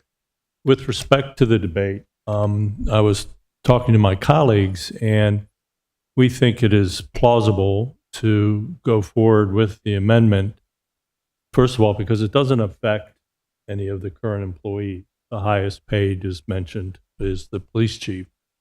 And then there will be an opportunity that can follow where the HR department and associated staff can work on looking at whether there's another viable way to move forward with separate bands. That way we move this off the dime and get something before this budget. And that's always been our concern, is that we have an upcoming budget. We move this document forward, it's amended, make it a little bit more conservative, and then we can look at those issues in good faith so that they're addressed in the future, near future, not distant. Thank you. Alderman Huntley, then Alderman O'Neill, and Alderman Pindell-Charles. I was just going to say, I think we did have, and I'm trying to pull it up in my email, but we discussed at the Finance Committee meeting a sort of what the natural three groupings were. I think that was based off of department budget, if I remember correctly. But then, of course, I think the issue here is not that many of us do agree it would make sense to split it up into sub-bands, maybe not 100% of us. It's the question of what do those become? And that's why I worry about the idea of pass it now and then split up the sub-bands later, because I just don't, having had 4 or 5 meetings where we talked through this at, pretty extensive detail. We spent a long time on this in finance. I know rules did too. I'm skeptical that we're going to be able to come to a resolution on what those sub-pay bands should be if we don't have some wind in our backs, as it were. You, Alderman O'Neill. Thank you very much, Mr. Mayor. I do concur that we had a discussion. I was not comfortable with using budgets because I don't think that that's accurate. Sometimes the people with the lowest budgets are doing the most work. So you can't base it on budget. But I want to, point out that current grade, all of the department directors, people that have the title of director, are on the same pay grade. So this is not a change of any way by moving them all to another similar pay grade, going from N20 to E05. What I liked about what City Manager Malinoff said is, we've been talking about this for 4 or 5 months now. I think that we should move forward with it. I agree with the amendment. It satisfies some of my questions about why we were going so far ahead of our counterpart in Anne Arundel County in some cases. By moving forward would give us the option then to further study, and the next council further study perhaps ways of making that change if it really affects one particular director as possibly being right up against that. Perhaps there could be a resolution that would allow for that particular director to go beyond the pay range. Thank you. Thank you. Alderman Pindell Charles. Thank you, Mr. Mayor. I'm going to look at it from a slightly different lens. We're a smaller jurisdiction than those we have talked about tonight. We're kind of a one-stop shop. We do it all. And the one thing that really comes to mind that really would really solidify that is during COVID. When we had the Tuesday meetings, I was the council rep, and listening to all the departments reporting out. And the department that headed that up was the Office of Emergency Management. They took care of all the logistics and all of that. And so when you look at how each department is integrated in a situation such as a crisis, an emergency, you really can't figure out, and I'm going to use this term loosely, who's the most important department. You really can't tell, because when you listen to all the conversations at one time, it really brings to bear the importance of every department. And I don't want to get to the point where we look at who's the loudest voice in the room. And that's a whole nother discussion. But that's kind of how I take a look at it. So take it for what it's worth. Thank you. So before we, Alderman Schnellmeyer. Thank you, Mr. Mayor, and this is a genuine question, not a pontificating. Manager Malinoff, you had said that the goal of this was to meet the budget, and this impacts the amendment and my vote on it. If we reject the legislation as a whole and ask for alternatives, will we be able to get something in time for the budget? Michael Malinoff, City Manager. I think it'd be real difficult because we're right in the crunch phase right now, putting the budget together. And we have meetings scheduled with the mayor over the priorities and drafting it and getting it to you all by the middle of next month. So that's our concern. Plus, we'll be onboarding a new finance director, not to mention the central services director. There's some transition going on. It's just a challenging time. That's why I'm suggesting if you pass this as amended, get us through the budget, and then the HR director and the assistant city manager and others get together and work on your issues. I think that's a sound way going forward. I think doing it before the budget's going to be challenging. Doing it during the budget's going to be probably impossible. Thank you. Mhm. Okay, I thought we had a little more time. Kicking the can kind of put us in a bind. We've taken a long time to get here. We could have voted on this a month ago. I will say what I said in the work session. Directors in the city of Annapolis, we are a unicorn. Directors in the city of Annapolis wear multiple hats, right? Many directors in the biggest jurisdictions have other directors below them, other departments below them. Our directors are very accessible people. And then in my own experience, and for some of the council who have been here the 7 years I've been here, that we've been through 4 city attorneys, 4 planning and zoning directors, 4 city managers. The longevity, has to be factored in to the pay rate, because you not to scare our new employee, but we want you to stick around, but a lot of the times that doesn't happen. So with that, we'll vote on the amendment from Alderman Arnett. Thank you, Alderman Arnett. We're coming up with an amendment because it's been to committee again and again and again, and nobody's come up with anything until this. Thank you, Mr. City Manager, for giving us that information. So all those in favour of the Arnett Amendment number 1, say aye. Aye. Opposed? You? Abstain. Thank you. Could I get a motion on that as amended? So moved. Okay. That are aye too. All those in favour say. We get to have debate on the motion, on the full thing, right? This With is second the- reader. So we're gonna go to third. Right, but we're now Yeah, we're talking not about the amendment, we're talking about the resolution. So I'm sorry, ordinance. But so let's. Okay. We've got a vote and a second on it as amendment is on the floor. Alderman Huntley. Right. Thank you. I just keep coming back to this idea that what we need in this, my chief objection is that I think we should split this into these 3 pay bands. And I understand it's very hard to do that. Well, maybe not totally, but I agree that budget is certainly not the perfect way to do it, nor is how many direct reports you have. But I think we did see in the classic comp study that they looked at what they thought these positions should make, right? And there was sort of a median suggestion for each one of them, and those varied wildly. Police chief was totally different than, director of public works. Actually, those two are relatively close, but ADOT maybe. So I think we all acknowledge that there is a difference that these are going to make. And so I don't like the idea of putting them all in the same pay band. And we've gone back and forth on what the right way to do that is.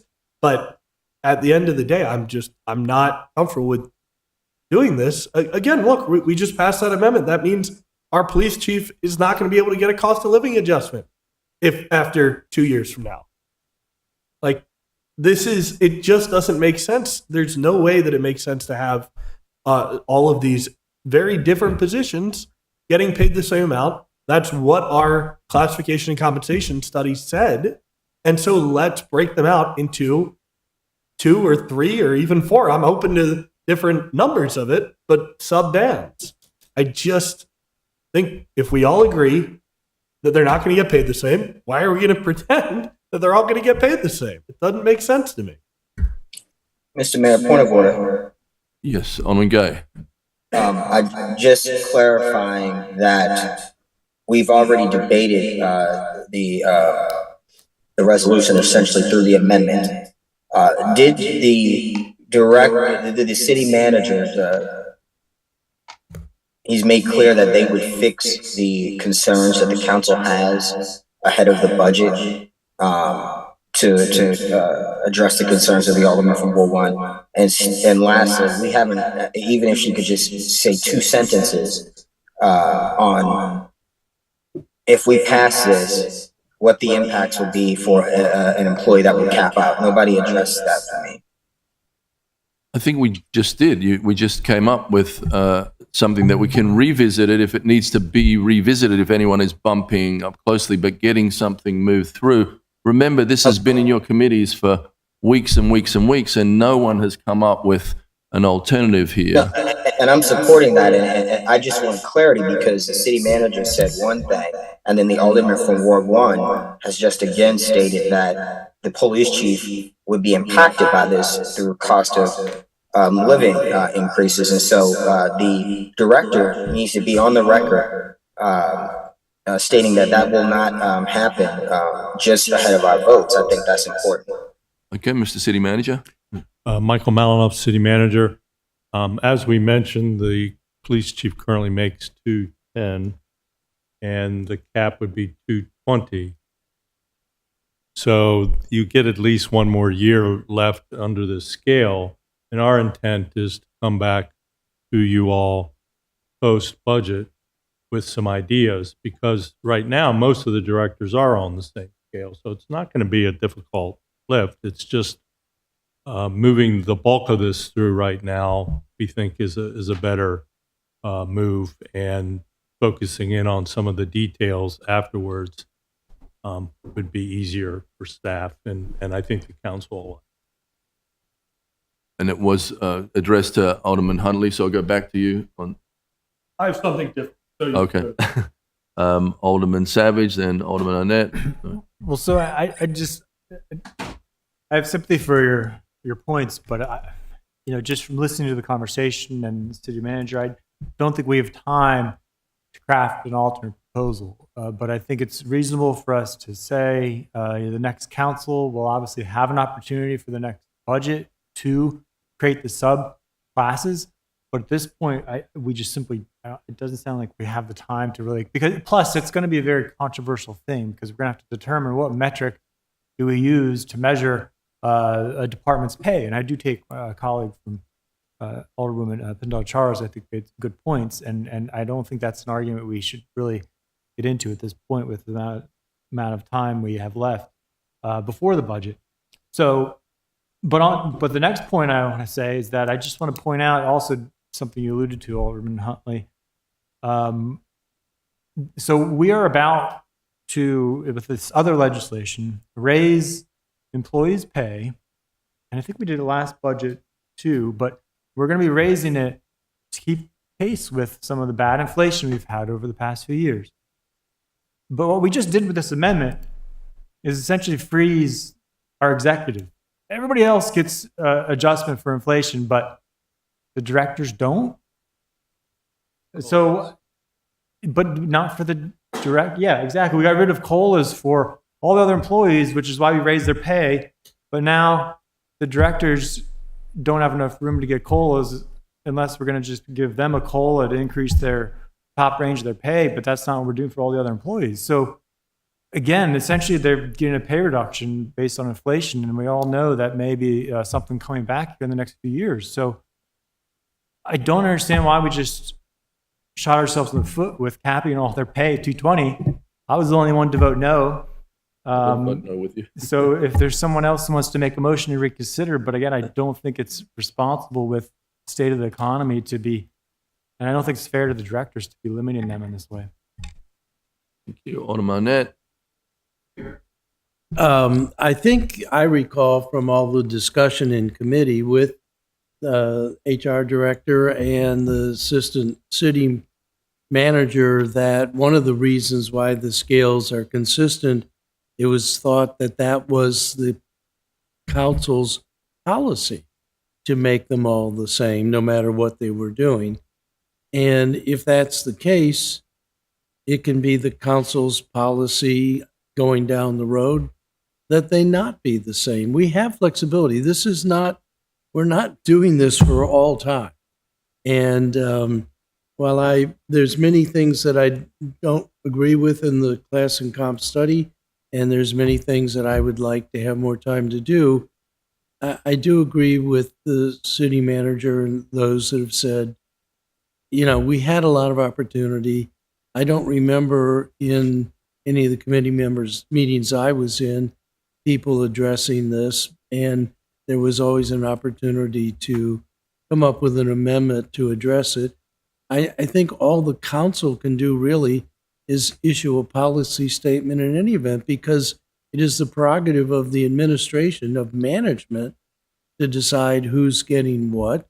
We can give guidelines, but they can hire within this range. And that was the point of the range, was to give management the flexibility to get people at a better wage for the city, if that's what's available, and also to give them headroom to reward accomplishment. This will change next year. I guarantee you, under a new administration and a new council. So I guess, although, again, there's angst that I have about a lot of this, I think it's time to vote. Thank you, Alderman Gay. Thank you. I hope it wouldn't change next year under a new administration after all of this work that the staff has put in. I see both candidates in the audience. I just would also like to say to the Alderman from Ward 7's point in regards to inflation, our bus drivers make $20 to $25 an hour. Our child care and teacher aid workers, as advertised right now, make $15 to $20 an hour. So if you want to work on inflation, I'd be more than happy with you, as I have done in the past, to propose that our hourly employees make upwards of $25 an hour, because that's the true crime in this. We can debate the director's pay of $220 of between $160,000 and $220,000, but you have working individuals in the working class making $15 to $20, really pushing our city forward. And so I'd agree with the Alderman and call the question. Thank you. And I would like to point out the next thing has 7 amendments on it. We've got a lot to get through tonight, so if we can try to keep it to a minimum. So now we'll do a roll call on this, and Alderman Savage, I would have been with you on, I know I agree with what you're saying, but for the sake of moving this, I agree with my colleagues here. Mayor Buckley, Aye. Alderman Arnett, Aye. Alderman Huntley, Nay. Alderwoman O'Neill, Aye. Alderman Pendell Charles, Abstain. Alderwoman Finlayson, Aye. Alderman Shandelmeyer, No. Alderman Gay, Aye. Alderman Savage. Aye. Resolution.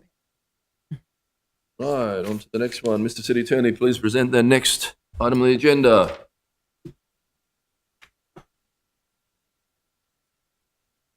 Yes, sir. The next item on the agenda is Resolution R5424, FY 2025 changes in the position classifications and pay plan. Can I get a motion on R54-24 on second reader? So moved. Thank you. We have amendments starting with number 1, Alderman Savage. You move it and second it, please. Second. Quick summary. So so what it does is add a position that we funded in this last budget, but was not included in the legislation, as I believe just an oversight, and it also creates a ladder for that position, a Okay. clear ladder. Any other discussion on that? Okay. All those in favor say aye. Aye. Aye. Opposed? Thank you. Abstain. Second amendment, Alderman Huntley, number 2. Whether it was the legislation or the class and comp study recommended renaming our city council assistant to legislative administrative assistant. The finance committee wanted to make it clear that the city council assistant is meant for helping the city council. So we just put it back to how it currently is. And you got a second on that? Second. Right. Thank Right. Okay. All those in favor say aye. Aye. Opposed? Abstain. Thank you. Number 3, Savage Amendment. So moved. Second. Second. Quick Sorry, I'm summary. slow here. What's this one? Changing unstrike deputy, chief deputy for the, Oh, is this the harbor master one? yeah. So yeah, these were recommendations from the city manager's office. And basically, because the currently titled assistant harbor master essentially fills the same role as the other deputy directors but even more so than some of them, because they regularly fill in for the harbor master on weekends and after hours, is my understanding. And so the argument is that they should be treated like a deputy and paid as a deputy director. Okay. Got a second on that? Any other? Alderman O'Neill?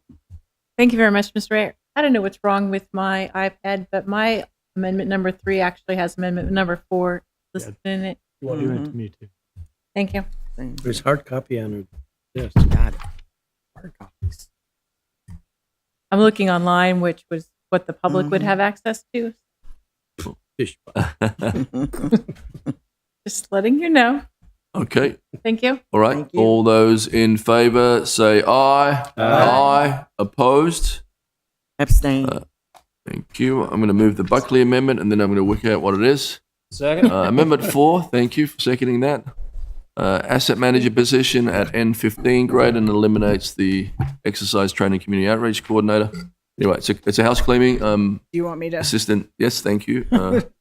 Victoria Buckland, Assistant City Manager. This particular amendment, the asset manager position was simply inadvertently left out of the original list. This just adds it back in. For the second part of that, it's an amendment that essentially takes the Office of Emergency Management, the emergency management positions, gives them an equal starting point to what you see in other departments where the senior is 2 levels above the existing. In this case, they were not interested in creating one below, which is the pattern you see everywhere else, but does create the one above. Office of Emergency Management wanted the senior position to not be part of the career ladder. So we've left the senior title in there to help say that it's not part of the ladder. So you end up with the 2 positions that are in the ladder and the senior that stays separate. So that's what's in this particular amendment. Thank you. All those in favor say aye. Aye. Opposed? Okay, number 5 is the O'Neill amendment. I'd like to move online. Amendment 5. Second. And 5 and 6 quite different. Do you want to move them? 5 takes a step from Amendment 4, adding another level to that career ladder so that it matches other departments where there's 3 levels to the career ladder, making it a emergency management planner 3, and then moving with a grade of N14 and moving the emergency senior planner into a grade of 15. Okay. All those in favor say aye. Aye. Opposed? Nay. Thank you. Amendment number 6, O'Neill amendment. I'd like to move amendment number 6. So moved. Second. Amendment number 6 changes the pay grade for the emergency management grant coordinator from A08 to A11. A08 to A11, keeping in line with the fact that that position has traditionally been hired at the top of the pay grade. So we should alter the pay grade because of the duties. Okay. I do have a question on that for Assistant City Manager Buckland, because I believe that there was a work in place for study, correct? That's not the right terminology of it. Yeah, desk audit. You're Desk audit, correct. Thank you. We don't have a copy of that. Or any notification of that? Is there? We have gotten the desk audit paperwork, but the review of that paperwork is not yet complete. I have a question. Yeah. Alderman Pindell Charles. Thank you, Mr. Mayor. Are we allowed to see a template of your desk audit? I think we can share what the form looks like. Right, the form, the template. Yeah.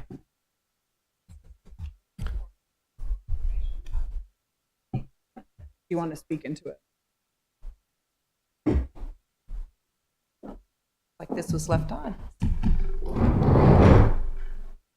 Tricia Hopkins, Human Resources Manager. So we have what we call a job analysis questionnaire that we send to the department to get information. If it's occupied, hopefully the incumbent fills out some information, the supervisor reviews it, department head reviews it.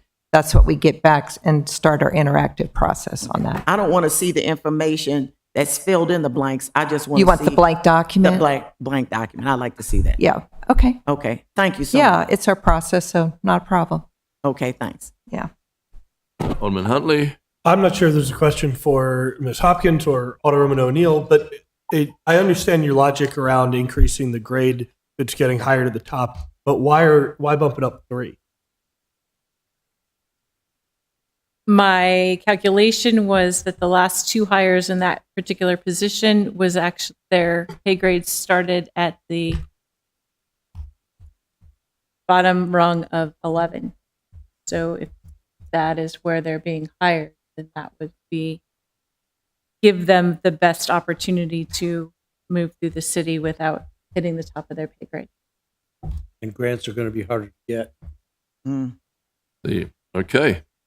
So all those in favor of amendment number 6, the O'Neill amendment, say aye. Aye. Opposed? Thank you. Now we have 2 rules amendments. Amendment number 7, Alderwoman Finlayson.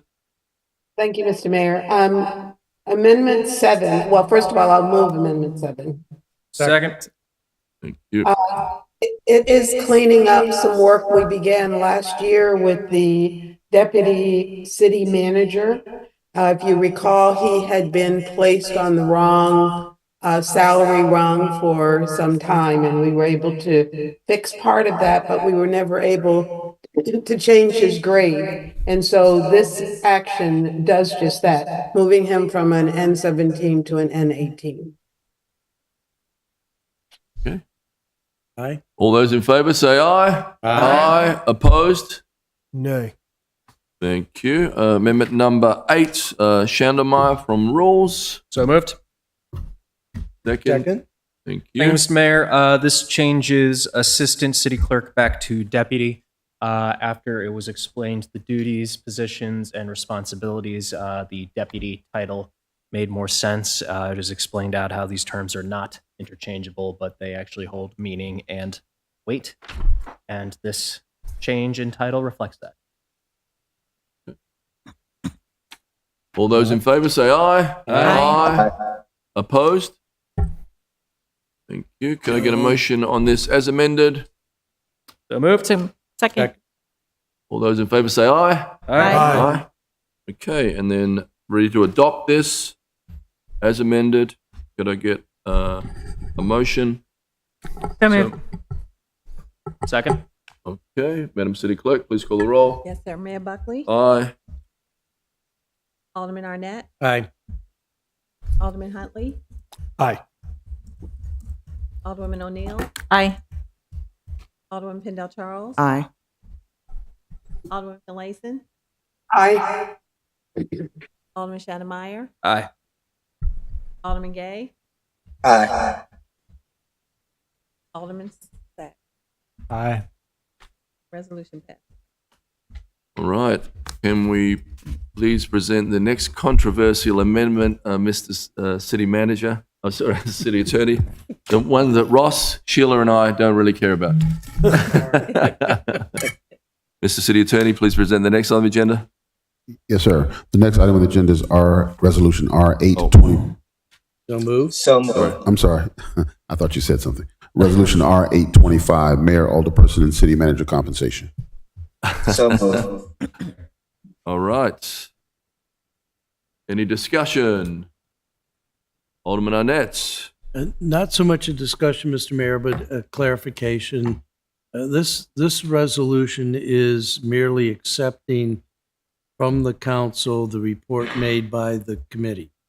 Yes. I think I had, I do have some concerns about how it gets actually implemented. Some language in there about by ordinance, but if it's merely the accepting of the report is the report. Absolutely. Alderman Gay. Thank you so much, Mr. Mayor. I first want to thank the committee for putting in the necessary work to get this done. I second want to ask that the city clerk add me as a co-sponsor. And I'm going to vote for it. And I'll vote for it in the budget, just as I've just voted for pay increases for the city staff and for the city directors. Thank you. Alderman Huntley. Yeah, I just sort of want to echo what Alderman Arnett said very clearly. This does not change anyone's compensation. It accepts what we can all read in the report, and I've been perfectly clear about my position that on increasing compensation for the alderpersons, and I intend to vote for this because it doesn't change that. It allows us to say, yes, this is what was in the report. And I'm sure we all agree we're disrespectful not to vote the hard work that the committee put into this, and then it's information for us to do with as we wish. Okay, all those in, roll call, sorry. Yes, sir. Mayor Buckley? Aye. Alderman Arnett? Aye. Alderman Huntley? Aye. Alderwoman O'Neill? Aye. Alderwoman Pendle Charles? Abstain. Alderwoman Finlayson? Aye. Alderman Shannon Meyer? Aye. Alderman Gay? Aye. Alderman Sapp? Aye. Thank you. Again, a big thank you to the Salary Review Commission for all their volunteer hard work there. Thank you. Mr. City Attorney, please present the next item on the agenda. Yes, sir. The next item on the agenda is Resolution R925, Annapolis City Council support for Maryland House Bill 226, Senate Bill 569, 2025. Is there a motion to adopt R9-25 on second reader? So moved. Second. Thank you. Our state partners here. Alderman O'Neill. I would just like to make a comment that about 8 years ago, I served on the Anne Arundel County's Citizens Advisory. And at that time, our Citizens Advisory Council did a study of the effect of our state's requirement of the 180 days and the 1806 hours, that it's one of the few states that requires both. So it has now taken 8 to 10 years for this to come before. And a lot of it has to do with Dr. Bedell looking outside the box and saying, one of our biggest issues with students not coming to school is these half days, because parents either don't have transportation or don't feel it's necessary to send their kid to school. So I believe that this is really important, and I hope that it goes through with our support, goes through. Thank you. Thank you. Alderman Pendle Charles. Thank you, Mr. Mayor.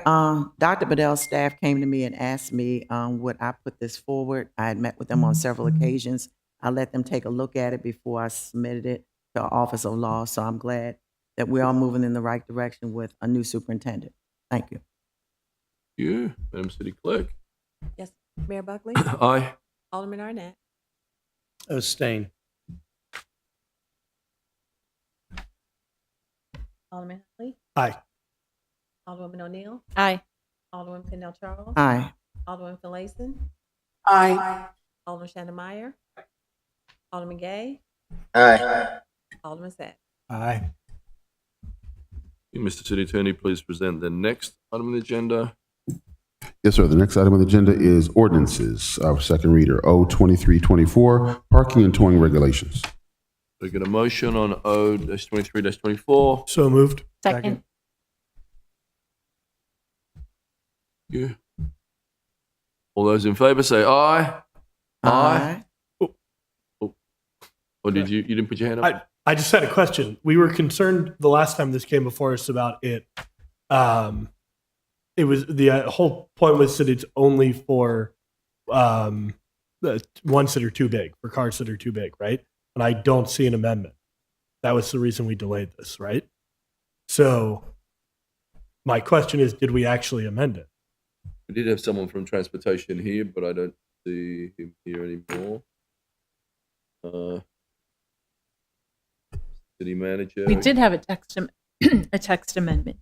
We changed the verbiage to say large capacity vehicle. So I don't know why it's not. But we need to vote on that amendment, right? It is not uploaded online. Do you have a paper copy? I think we can bring that back if we need to. Right? There's no real sense of urgency on this. If we're also comfortable with just doing it on the floor, I'm also fine with that. I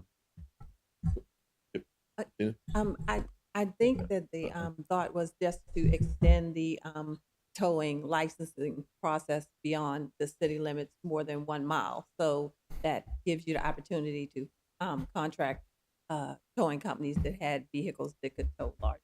So I don't think that there was really just the tow. So the goal of the legislation was to do that to try and get the oversized vehicles and the abandoned trailers. But there was concern brought forward for just ordinary vehicles, which we don't have an issue contracting out. I'm content postponing this another meeting while we wait for that to get uploaded. And so I will make a motion to postpone this to our next meeting. Second. You, all those in favor say aye. Aye. Aye. Opposed? Nay. Thank you. Mr. City Attorney, please present the next on the agenda. The next item on the agenda is O3424. Change FY 2025 changes in exempt service job classification. Can I get a motion on O-34-24? Don't move. We get a second? Second. Thank you. We have one amendment out of rules. I see two here. Alderman Finlayson. Yes, Mayor. The First Amendment is to change the title. I think it was inadvertently changed to Assistant City Manager for, it wasn't done inadvertently, I'm sorry. Excuse me. We were in disagreement that we wanted to divide the duties of the Assistant City Manager into administration and something else that was not named. And wanted to maintain one city manager responsible for all content or subject areas.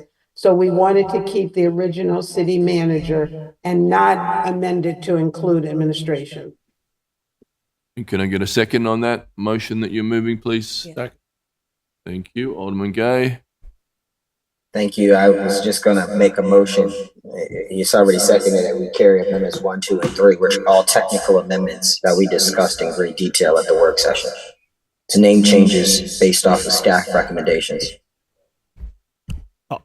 I'll second Alderman Gay's motion, but I do think we were already debating another motion.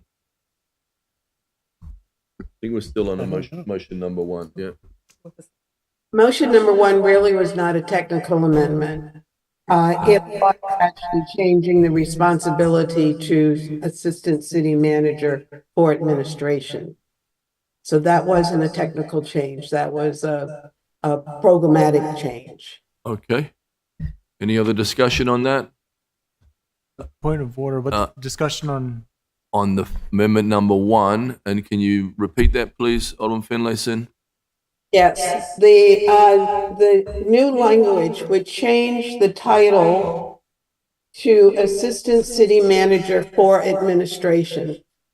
Our discussion revolved around what's the other category. If we're categorizing the city manager for administration, is there going to be a need for a city manager for programs or for some other title?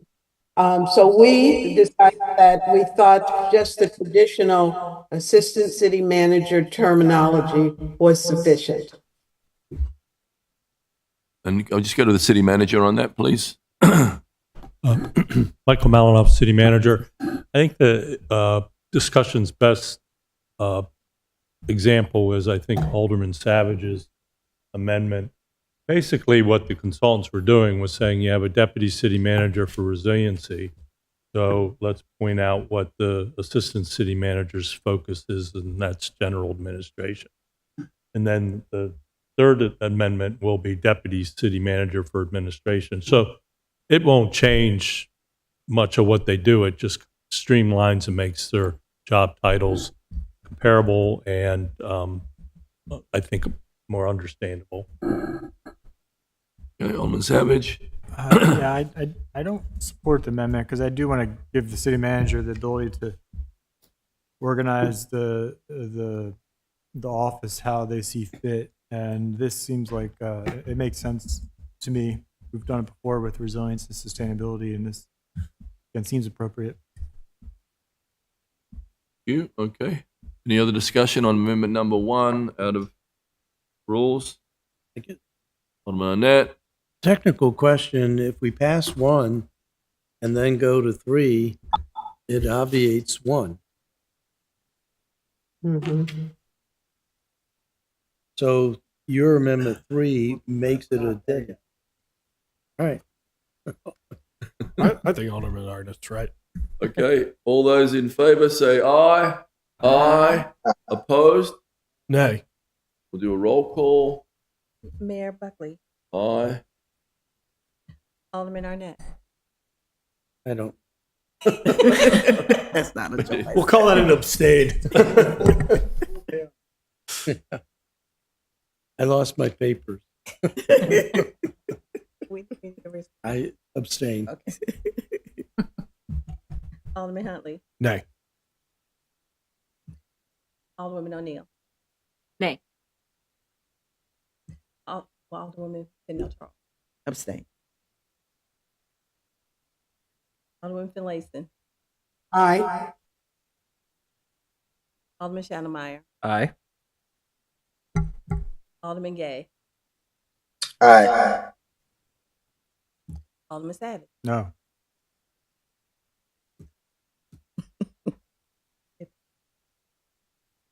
What's the tally? Harry? 4, 3, and 2 abstentions. Mr. Mayor, if I can point of information. Yes. Okay.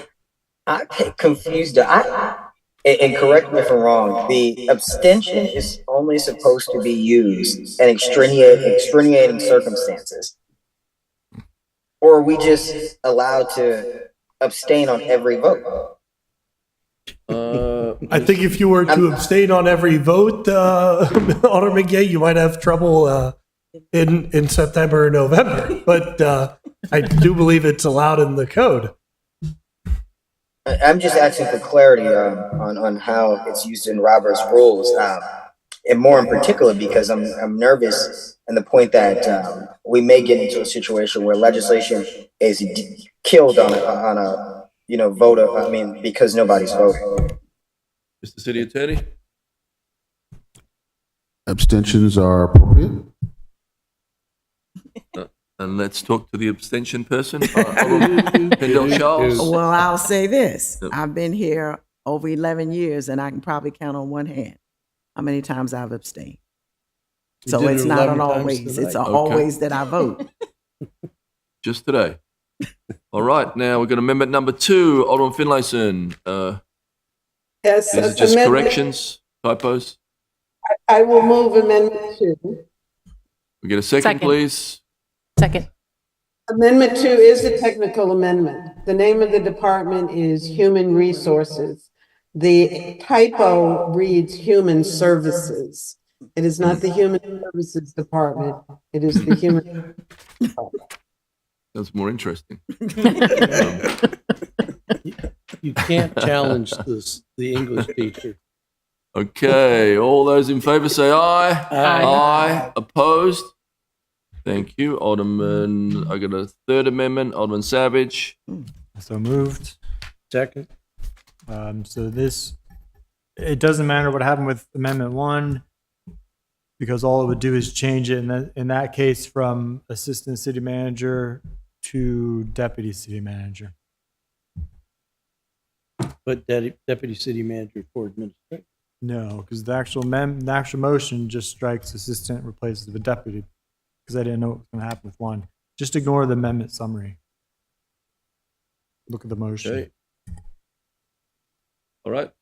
Alderman Arnett. So will the title be deputy city manager and deputy city manager?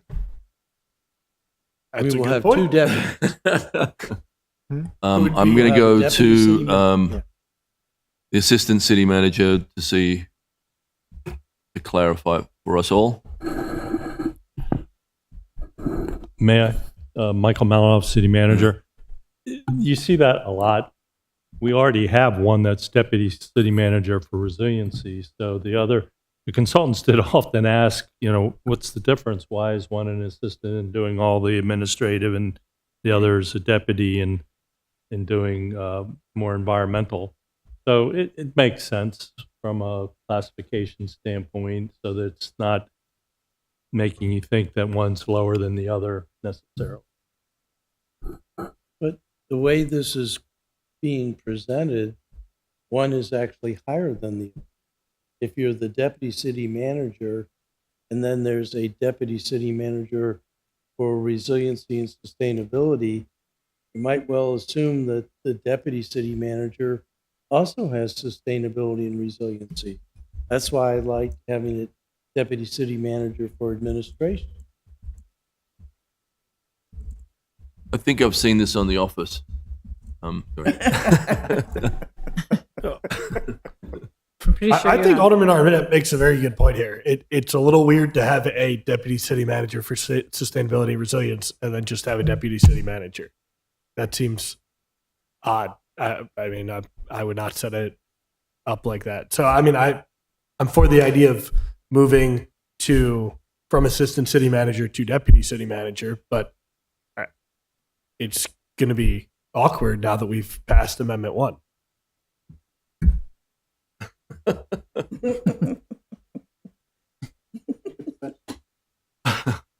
Mr. City Manager. Actually, we'll go to Alderman O'Neill. Can we reconsider Amendment 1? Would that satisfy? That's a motion, but aren't we in the middle of a motion? Those who voted for it could make that motion. Yeah, so we're in the middle of a motion. I guess we've got to get this voted on. I don't think I'm that fussed, but let's take a Alderman vote. Gay I'm has going a to say question. no. Yeah. Alderman Gay has a question. Oh, sorry, Alderman Gay, I didn't see your hand up. Alderman Gay? No, you're fine. Thank you so much, Mr. Mayor. I'm just saying that wouldn't the council's vote on Amendment 3 supersede Amendment 1? I mean, do we really need to take the motion to kill it? And just to the Alderman from Ward 4's point, when you spoke with staff, they stated that there was a difference in program details for assistant versus deputy. Or was there also a difference in scale, or will it stay the same? Just the title change. Alderman, you asking me the question? Yes, ma'am. They did not differentiate. And the question was, would there need to be a deputy city manager for program or something other than administration? And there was no answer for that. And Ms. Hopkins is in the room. She might have a better recall of what she said. Yeah, I will support it either way. To the mayor's point, it does remind me of the assistant to the assistant region manager of Denver. Okay. So, Alderman Arnett. Thank you, Mr. Mayor. This is a carryover from my federal career, but in that life, deputy is someone who serves as the alter ego for the city manager, has the same power. Assistant means just that. They're assistant. They're not an alter ego. What is confounding me about this again, is I like the idea of having two deputies. I'd like them both to be an alter ego, but if you're just deputy city manager, now you're deputy city manager for everything, including resiliency and sustainability. And that just does not make sense to me. I will vote no on this amendment unless it is deputy city manager for administration. Is that a amendment to the amendment to put, so you could make an amendment to Amendment 3, Alderman Arnett, if you wanted to insert after the word manager the phrase for administration. Second. Does that work? Mr. Mayor? Does that work? Can you clarify it for Alderman Finlayson and me? Yeah. You want me to clarify, or you want Alderman Finlayson to ask your question? Alderman Finlayson? I'm looking at the document in front of me, and the change does change it to deputy city manager for administration. No, respectfully, it does not. The amendment summary says that, but the motion does not. Then obviously I'm looking at a different document from the one you're looking at. The motion as it stands only strikes the word assistant and replaces it with deputy.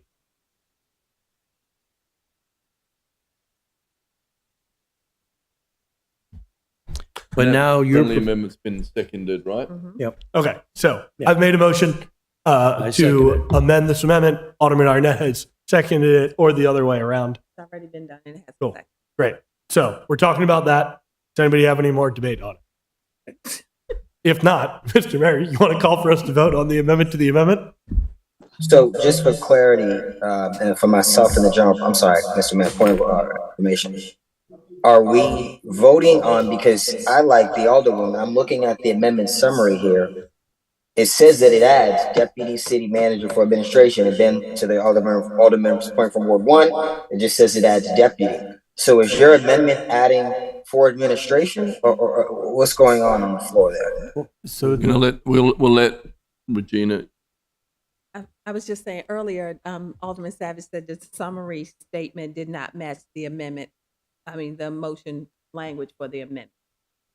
But you are currently voting on the amendment to the motion that states that the position is now going to be deputy city manager for administration. That's what's in front of you, and it has a second. Everybody clear on that? Alderman Arnett? Oh. Aye. All right. Roll call. You want to do a roll? Yeah. Yes, sir. Mayor Buck. Aye. Alderman Arnett. Aye. Alderman Huntley. Aye. Alderwoman O'Neill. Aye. Alderwoman Pendell Charles. Aye. Supposed to abstain. Alderwoman Finlayson. Aye. Alderman Shandelmeyer. Aye.